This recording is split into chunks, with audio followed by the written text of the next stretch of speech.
नमस्कार, शुभ गुरुवार मित्रमैत्रिणींनो. आज आपण बनवूया काकडीची तांबूल कढी. ही स्पेशली उन्हाळ्यासाठी पोटाला थंडावा म्हणून केली जाते. आता मी इथे चिरलेली काकडी घेतले, 2-3 मिरच्या आणि कोथिंबीर, लसणाच्या पाकळ्या. हे आपल्याला जसं तिखट हवं आहे त्या हिशोबाने आपण घालून घ्यायचं आहे. आणि 2 मोठे चमचे ओलं खोबरं. असं सर्व मी हे एक बारीक वाटण करून घेतलं. आणि हो, वाटण करताना मी थोडंसं मीठही घातलं होतं याच्यात. आता हे सर्व बारीक आपल्याला मिक्सरमधनं करून घ्यायचं आहे. आणि आता आला पुढचा ट्विस्ट, तो म्हणजे हे सर्व मी आता एका बाउलमध्ये काढून घेणार आहे.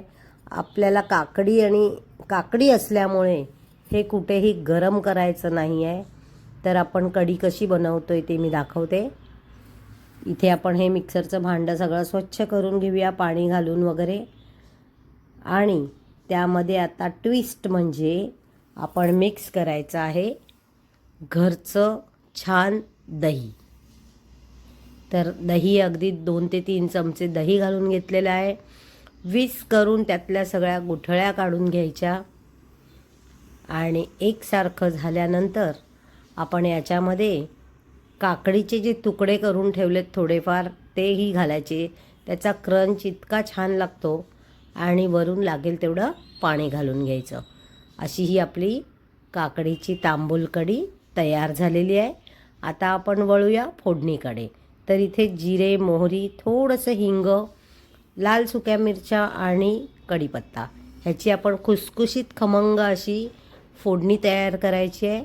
आणि ती आपल्या कढीवर घालून घ्यायची आहे. या फोडणीमुळे कढीला जी टेस्ट येते ती अतिशय सुंदर लागते. तर तुम्ही अशी कढी नक्की बनवून बघा.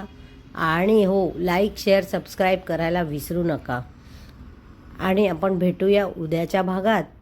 तोपर्यंत मी तुम्हाला एक सांगेन की नक्की अगदी घरात असलेल्या वस्तूंपासून ही तयार होणारी कढी आजच करून बघा आणि मला कळवा कशी झाली होती. आणि हो, गरम गरम भाताबरोबर ही थंड अशी कढी इतकी पोटाला थंडावा देते. तुम्हाला नक्की आवडेल. करून बघा आणि लाईक, शेअर, सबस्क्राईब करून मला कळवा. चला तर भेटूया उद्याच्या भागात. हॅपी